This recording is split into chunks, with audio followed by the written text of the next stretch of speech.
club, you're out and about, you want to know what the song is, you use Shazam and it gives you the name of the artist and the track and other information.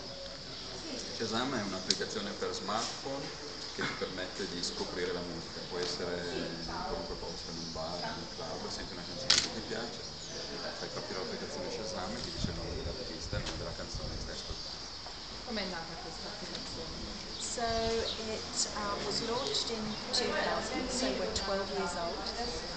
The founder loved music, wanted to be able to discover music without being at his laptop, and mobile. Everyone has a mobile. So how could we make this a service that everyone could enjoy when they're out and about? È nata nel 2000, quindi ha già 12 anni, il fondatore è un amante della musica e voleva un'applicazione che gli permettesse di scoprire le canzoni non solo sull'app, sul portatile, ma ovunque tu fossi, quindi qui l'idea di portarla sul mobile. Grazie. The name? Your name? Beatrice Farina.